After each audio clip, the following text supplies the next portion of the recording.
Hi,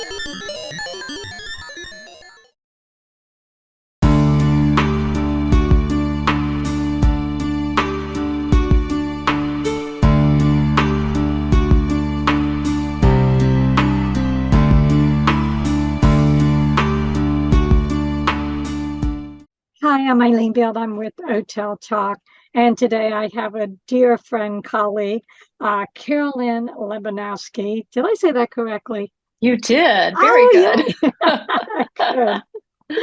And today we are going to talk about mind-body connection, and this is in relation to her contribution to the Win the Wellness War book that has recently come out. So welcome, Carolyn. Thank you. Thank you for having me. Oh, I'm thrilled. I can't wait to dive into our conversation. But first, I just want to share that you worked in the corporate world, and now you are a strategic business leader for nonprofit spiritual institutions. And I believe that transition occurred as a result of what we're going to talk about today. Yes. Yes, it did. Yes. So you had a really startling experience that was an eye opener, eye awakening, like life changing occurrence that I think a lot of people should be aware of and listen carefully to what we're going to talk about today. Thank you. I did. I did. And when I started to write about it, I actually started getting uncomfortable again because I was remembering what that moment felt like. And basically, it was just a very normal annual checkup. That's all it was. And he went to check my blood pressure and had this weird look on his face. And so he took my blood pressure again. He took it 3 times. And then he said that he was going to have to transport me via ambulance to a hospital. That And must that have been just made, scary. well, it just made no sense to me because I felt fine. Um, there was just not an issue. So, there's that what they call it, white coat syndrome, where Hmm. sometimes when somebody takes your blood pressure, it goes up. Well, this was like hospital high. So my husband happened to be with me. Long story short, he released me only to go to my doctor, went to my doctor. She took my blood pressure several times and she said she was going to have to send me to the hospital. And I said I wasn't going to go. But so she said, no, you have to go see a cardiologist now. And what I didn't understand, what I didn't realize is that high blood pressure is a silent killer. Hmm. And you can be at work, you can be anywhere and literally just fall over and die because So your heart it's stops. it's It's like ser- really serious. it is very serious. And I really encourage anybody who has high blood pressure to take it seriously and do what you need to do and see a doctor, a cardiologist, and have it taken care of. But my story was that, high blood pressure is either overweight, you don't eat well, you smoke, you know, all of these conditions that I didn't have. And I ate really healthy and, was at a good weight and, didn't have a whole lot of stress in my life. I didn't think I did, but I guess I did. Um, and so she put me on medication as she should have. And I took it as I should have. But as I was taking this medication, I just kept thinking to myself, this something feels wrong. I don't, there has to be a different way, right? Right. Like, so I'm not going to stop taking medicine, but if I need to do something differently in my life, and I didn't know what that was. So out of nowhere, I'm crazy. I highly recommend this, and I don't recommend it for anybody, but I literally just walked into a yoga class and said, okay, I'm going to try yoga. Maybe that will relax me. I will learn how to breathe. I'll learn how to, you know, get stronger, be flexible. So I'm going to go into yoga class. Well, the first thing you have to do in a yoga class for any yogis out there is usually you have to sit there in silence and you learn to breathe for 3 minutes.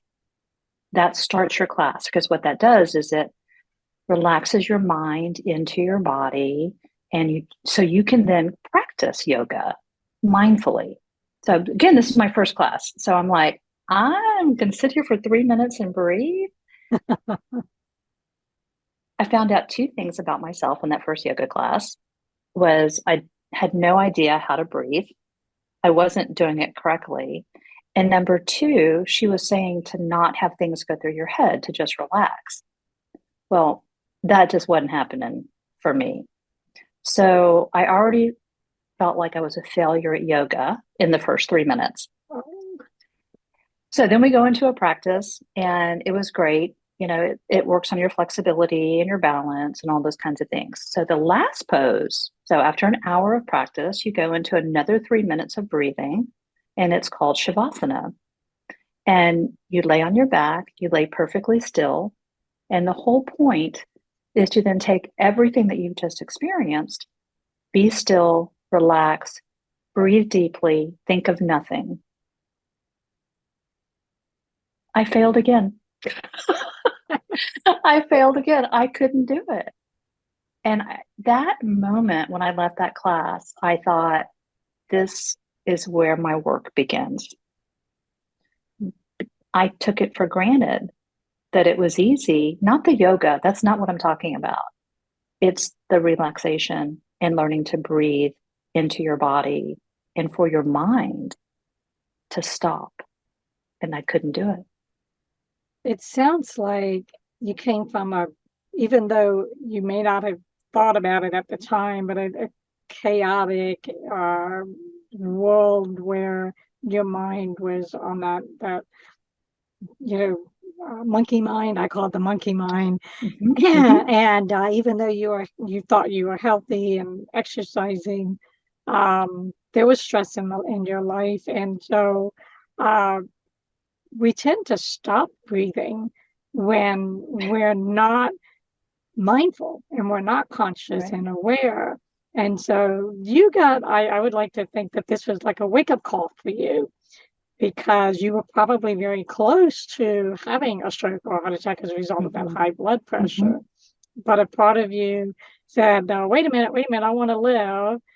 What do I need to do? And the body talks to us, I believe, mm-hmm, and when we're at that higher level of awareness, we can listen, we can hear if we listen mm-hmm. uh, well enough, to what the body is telling us it needs. And you, fortunately, even though you failed those first couple of times, which is understandable, you knew somewhere, if I just stick with this, I'm gonna heal and I'm gonna overcome.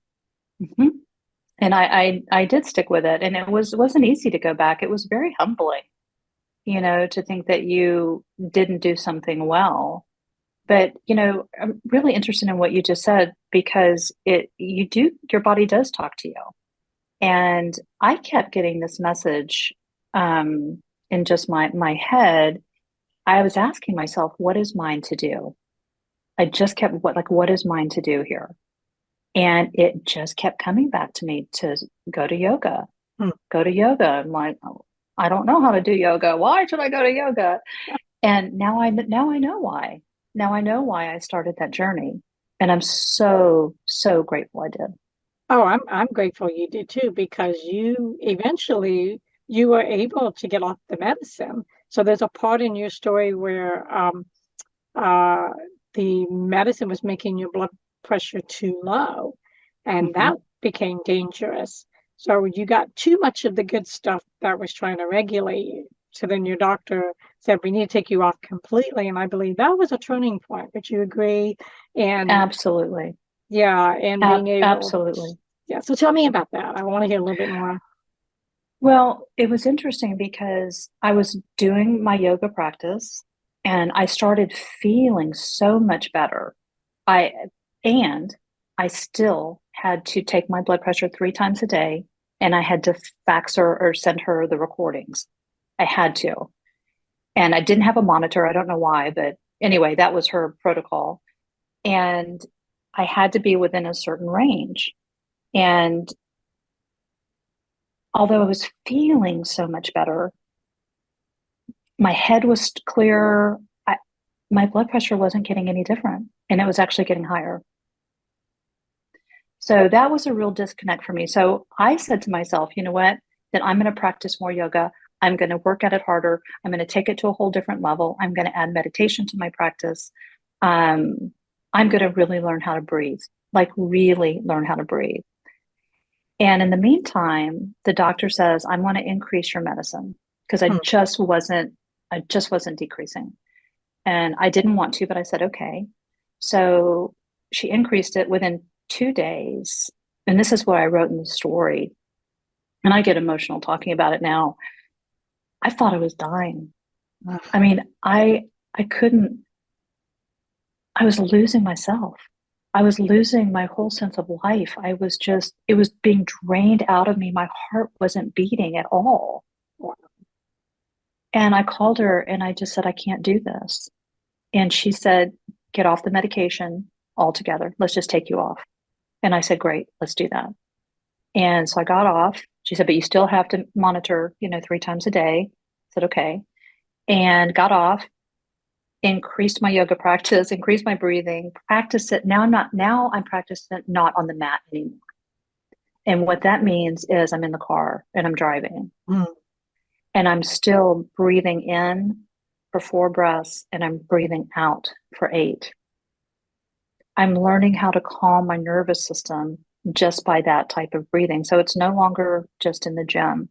I incorporated it into, I would go into a business meeting. And before I started a business meeting, I would take 3 minutes of breathing, just to settle and calm, my whole nervous system. And let's just fast forward. She called me to reschedule. It had been like a month, maybe 2 months. And she said, we need to reschedule an appointment. And I said, I don't think so. I think I'm good. I've taken my blood pressure 3 times a day, every day, and I'm about as normal as you can get. And if I can stay here and I can self-manage, then I'm going to stay here. And I promise if it goes up, I'll call you. But I'm good. I'm really good. And how long ago was that? 2 years. Oh, 2 wow. years. Awesome. That is amazing. Yeah. Actually incredible, because I think a Yeah. lot of people have a very difficult time without medication bringing blood pressure into normal range. So I think your story today is very inspiring, but also very important for people to understand that if you can do it, others can do it as well. But to really listen to what you're sharing so that somebody can walk away from this talk today with at least some nuggets and some key points that they can think about and consider how they can also overcome high blood pressure or extremely low or low blood pressure. Right. Yeah. Right. It is definitely possible. So it sounds like your body was in a fight or flight and kind of stuck, and it needed to be pulled out to stabilize. What would you say were the strong points of your thinking and your action that enabled that transition to occur? I think I'm answering your question here, but let me just tell you what's coming up for me. Okay. The most important lesson that I've learned through this particular journey, this chapter of my journey, was the whole mind-body connection. Mm. And I don't think, actually, I think I would have told you before that I understood it, but I didn't, because it's when you say it, like mind-body connection, you know what that means. Or like when I say breathe, you know what that means. I mean, but until you can actually practice and understand what that breathing is and what it feels like to do it unnaturally at first, but it becomes very natural, and how your mind and body and what yoga does is a union and how it works together. Let me give you an example. I'm just going to call out any yoga pose, down dog or tree or anything. Your mind says, okay, well, I'm going to be in this pose. I was given an instruction to be in this pose. And so you do the pose. What I learned in the mind body connection is that if you close your eyes and you feel the move. You're not doing the move.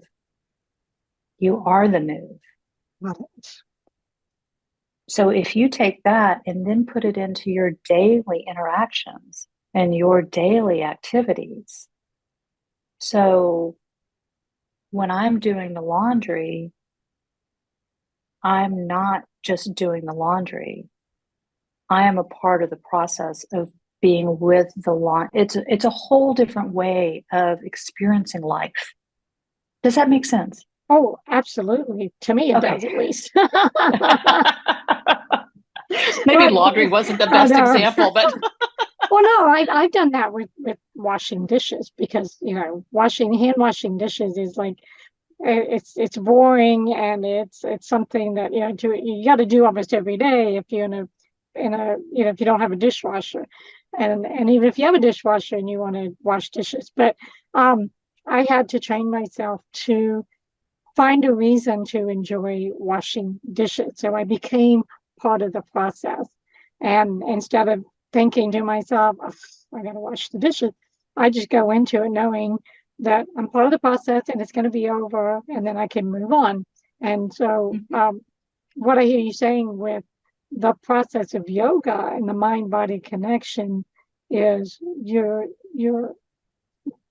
bringing yourself outside of the external, and Mhm. it's an internal process that goes from inside out versus Mhm. outside in. Mhm. And it's a heart center versus a head center. Very, And very, very well said. thank And you. I'm gonna add something else into that. What I learned in yoga Okay. is I did not realize how much my ego Mm, got in the way.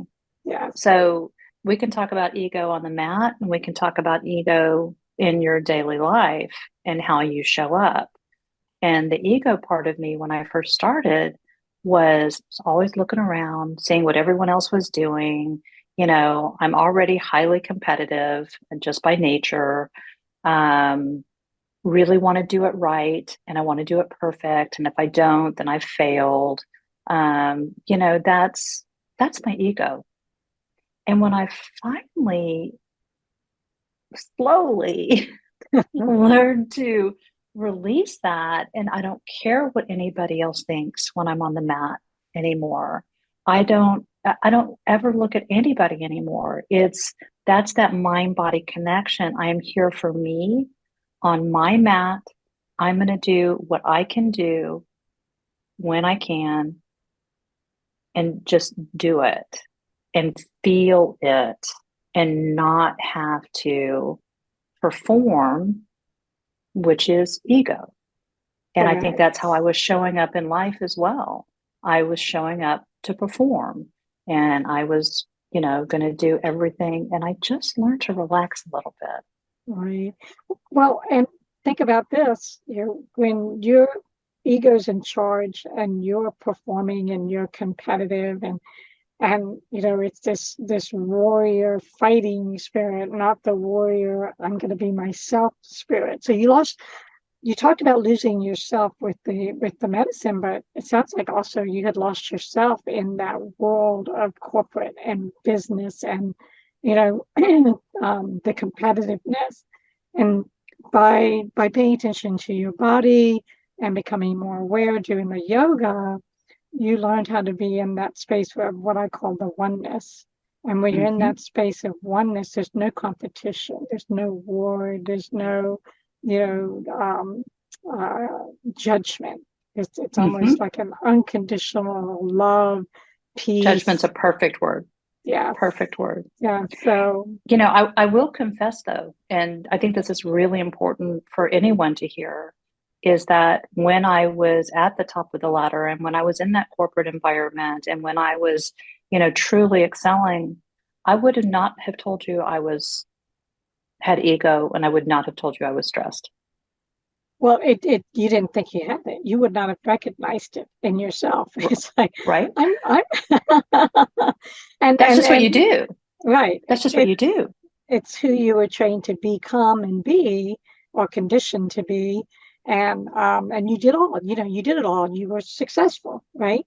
Yep. But but the body, but that part of you, that intuitive part of you, we talked about intuition, Hmm. that intuitive part of you knew better.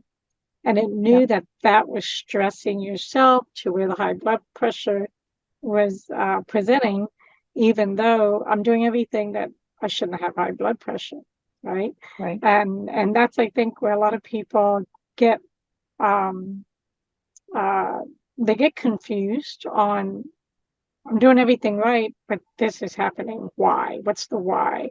And I think what Hmm. you're sharing today kind of shed some light on the why and how you can counter whatever's causing the why this is to, the why to Hmm. happen.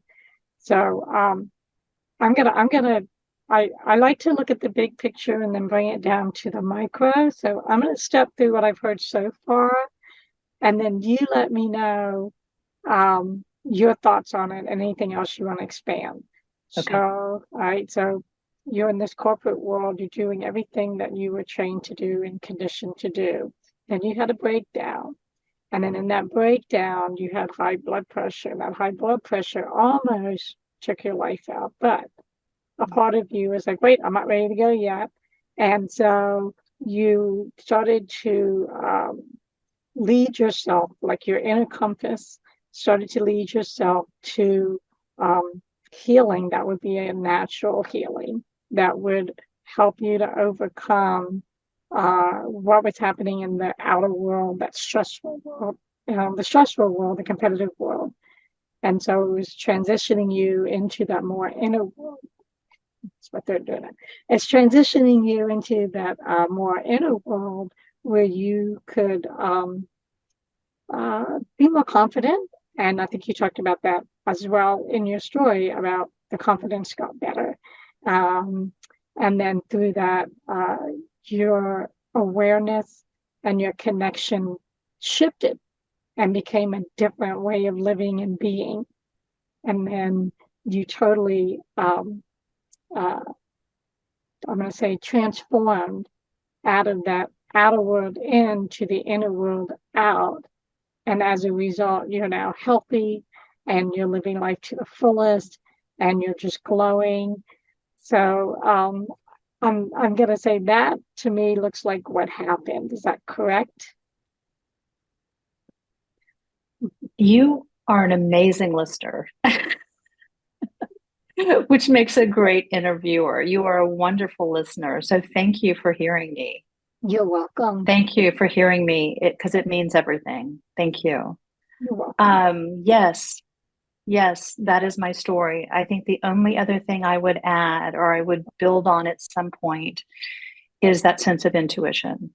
I think it's so important that we tap into that anytime we can and whenever we can.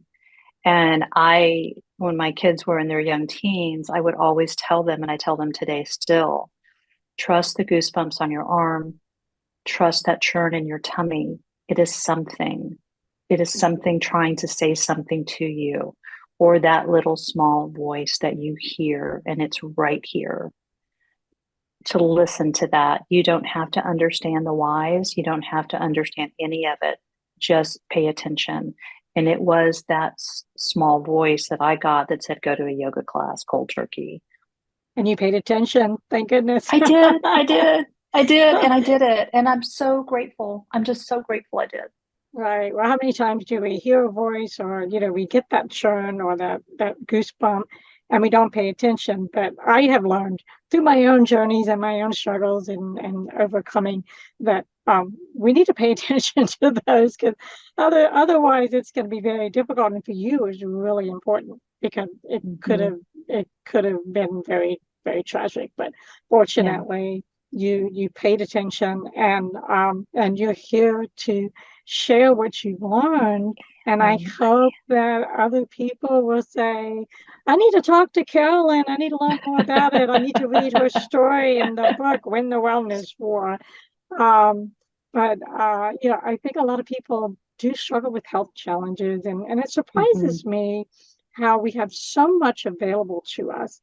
And there's so much out in social media and people wanting to help others with their products and services, and yet we're, I think, sick as ever. So your story is a shining light, in that darkness that many people might have in their Thank life. you. You're welcome. And I like the idea of meditation and yoga and quieting the mind and the breathing. I want to touch on the breathing again because uh, you mentioned, I don't know if I'm going to say it correctly, and I can't recall if you said it already, but you mentioned diaphragmatic breathing. Diaphragmatic breathing. Right. So share a little bit more about what that means, what it is, and why is it so critical and important for the mind-body connection and for someone to be able to heal something that might be a dis-ease in the body.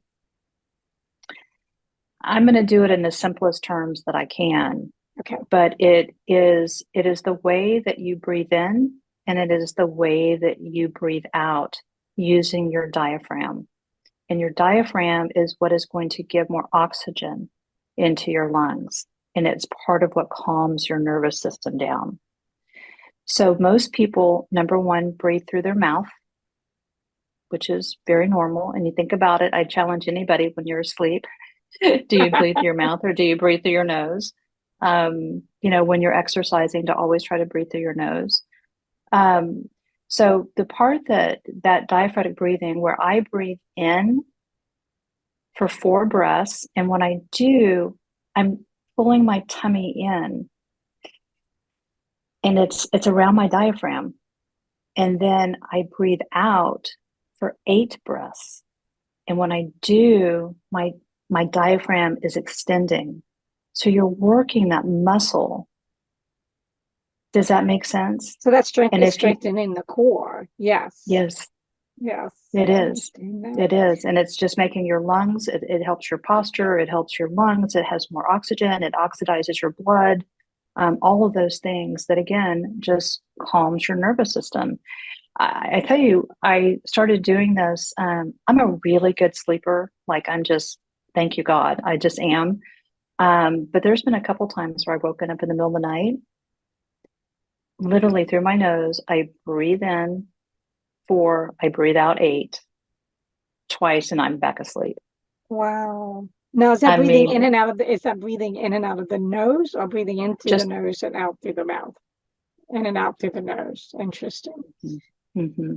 Interesting. Now, I would not, if you want to try it, I would start with, 2 in and 4 out or something. I wouldn't start with 4 and 8. I've worked myself there. I mean, you could feel like you're, suffocating or drowning. And that's not how it's meant to be. It's, you have to, build your diaphragm and build that muscle. Absolutely. But it's been a game changer for me. Yeah, thank you for bringing that up. Oh, you're welcome. Well, I know breathing is important and something I practice as well. Not consciously as much as I used to. So you're reminding me I probably need to add that to my morning routine again.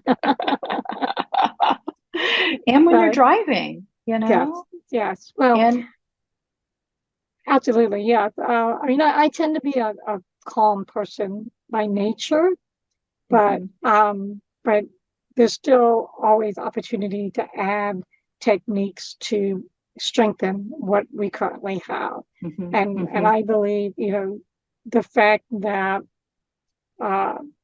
you got a knock on your door and you said, wait a minute, I'm staying on this side, and you determine for yourself, which isn't necessarily for everybody, but for yourself, the yoga, the breathing, the meditation is what has helped you.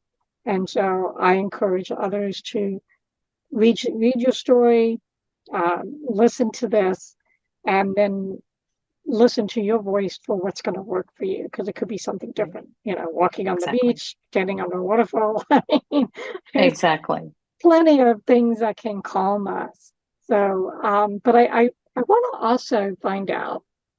I know when people go through major shifts and changes like you have, what would you say has really been an eye-opener for you as far as how you were living your life before and how you live your life now? Like what's the significance? This is very significant. It's a really great question, too, by the way. We're going to start with the word ego.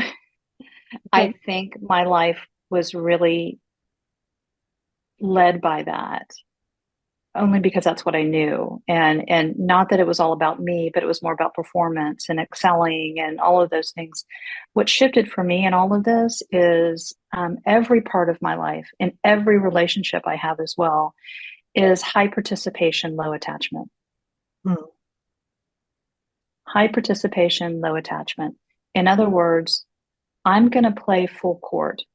I'm going to do exactly what I think is the right thing to do on for an event or for in a relationship. But I am not attached to the outcome. Like if it didn't work, Okay. it didn't work. It's not my fault. No, it could be my fault. It doesn't matter. It's just it didn't work. And Right. so I would have said before, well, I failed, and no, I didn't fail. It just didn't work.